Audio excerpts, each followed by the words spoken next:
구독자 여러분 반갑습니다. 돈포겟 부동산 시작합니다. 어제 국정과제 발표가 있었습니다. 그래서 오늘 윤 당선인의 국정과제 발표가 어떤 게 있는 것인지 오늘 한번 살펴보도록 하겠습니다.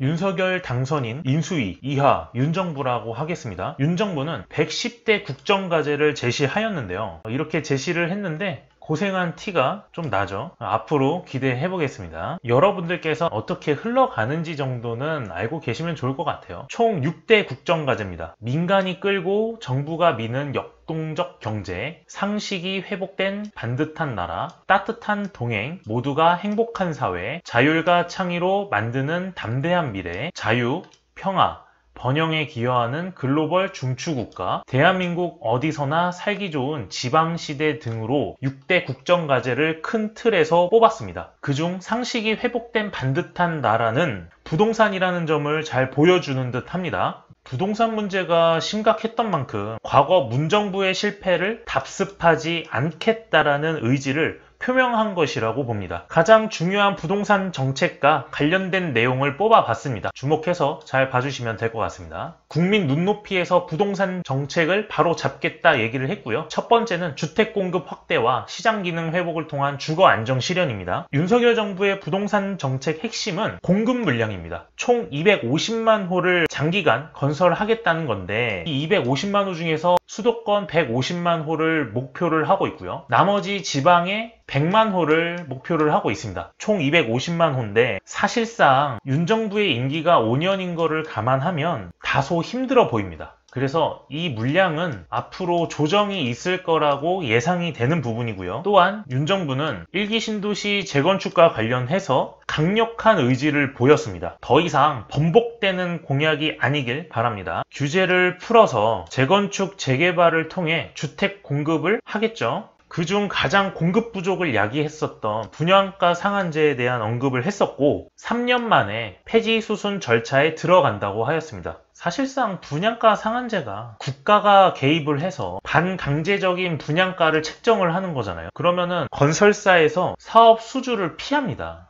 적자를 좋아하는 기업은 없을 테니까. 그리고 과도한 재건축 부담금이 문제였었는데 이를 완화시켜주고 이전에 안전진단에 대한 얘기도 나왔었어요. 폐지에 대한 이야기도 했습니다만 대부분 다 완화되는 공약으로 가는 듯 보입니다. 이런 이야기들을 했었기 때문에 가장 중요한 부분이라고 생각이 됩니다. 윤석열 당선인과 오세훈 서울시장이 만나서 공급 합작이 이루어지고 있는 부분이기도 하죠. 오세훈 서울시장의 신속통합계획과 1기 신도시 재건축으로 공급을 빠르게 진행을 하고 있습니다. 다만 최근에 둔촌주공 공사가 중지되고 인플레이션으로 인해서 공사에 들어가는 인건비라든가 원자재 값이 많이 상승을 했는데 전국적으로 공사가 중지되어 있는 상태라 윤 정부 입장에서는 그렇게 써 반갑지 않은 상황이라고 생각됩니다. 오세훈표 신속통합 계획이 5년 정도 소요되는 정비구역 지정과 이런 것들을 2년으로 단축한다는 계획이기 때문에 이런 곳에다가 투자를 하셔도 나쁘지 않다라는 생각이 드는 거죠. 그 밖에 층간소음 기준 및 인센티브 강화, 사회적 범죄로 컸었던 층간소음 문제를 이야기했고 장수명 주택 인센티브 확대까지 이야기를 하였습니다. 그러면 장수명 주택이란 무엇인가? 구조의 성능을 향상하여 내구성과 편의성 등을 장기간 사용할 수 있게 주택을 공급하겠다라는 뜻이 됩니다. 그러므로 고품질 주택을 공급하겠다는 게 이번 과제의 핵심 전략이기도 하죠. 두 번째 키워드는 안정적 주거를 위한 부동산 세제 정상화와 세 번째 대출 규제 정상화 등 주택금융제도를 개선하겠다. 이 두 가지를 묶어봤습니다. LTV 완화는 확실시 되었습니다. 그래서 생애 첫 주택 80%와 나머지 지역 무관해서 70%로 단일화하겠다는 건데 생애 첫 주택은 80%,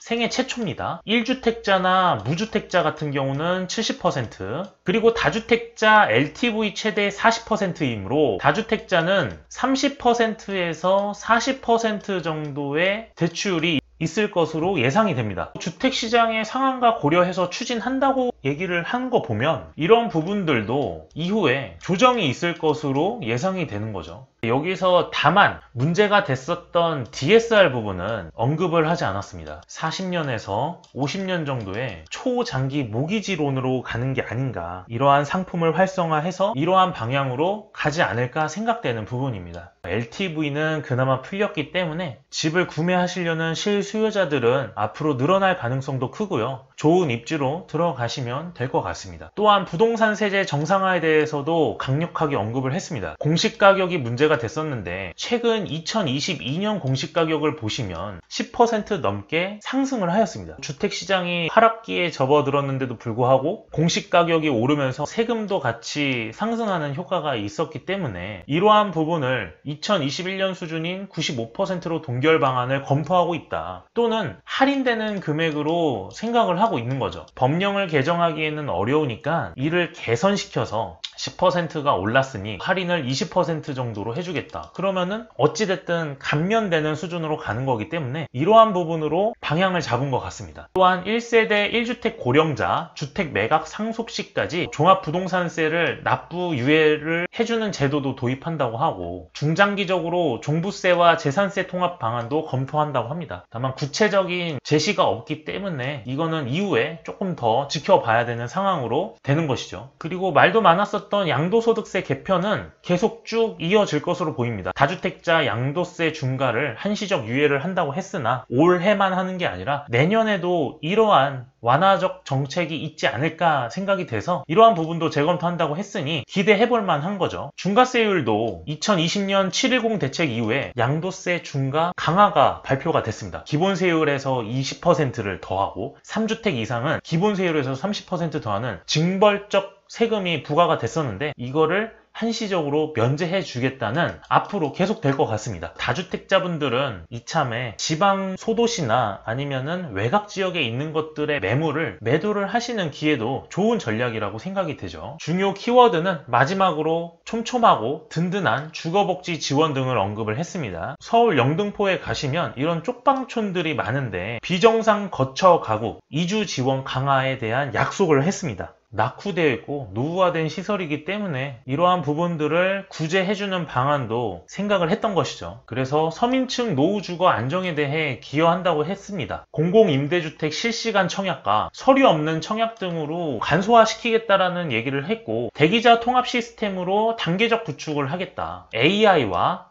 IoT는 사물 인터넷을 얘기를 하죠. 이러한 기술을 활용해서 입주민 일상을 관리하겠다. 스마트 돌봄 서비스를 제공하는데 이 점은 문재인 정부에서 이어져 왔던 거랑 비슷합니다. 어떻게 이러한 부분들을 활성화시킬지는 앞으로 구체적인 대안이 필요할 것으로 보이고요. 공공임대주택도 민간 사업처럼 양질의 아파트로 제공이 된다면 청약에 대한 수요가 많이 몰릴 것으로 예상이 됩니다. 과연 얼마나 결과물이 나올지는 지켜봐야 할 문제일 것 같고요. 부동산과 가장 밀접되어 있는 게 바로 일자리 수요입니다. 반도체와 바이오 그리고 2차 전지까지 언급을 해주면서 일자리에 대한 부분도 지원을 강화하겠다 언급을 했습니다. 바이오 같은 경우는 현재 송도에 집중되어 있는데 이러한 부분도 전국적으로 가져가면 좋을 것 같고요. 또한 2차 전지도 LG 에너지 솔루션, 그 다음에 삼성 SDI 등 이러한 대기업 업체가 들어와 있는데 이러한 부분도 전략적으로 추진한다면 주변으로 주거가 많이 늘어날 것 같고요. 일자리가 늘어난다는 뜻은 그 주변의 인프라까지 기대해 볼 만한 사업이기도 하죠. 그래서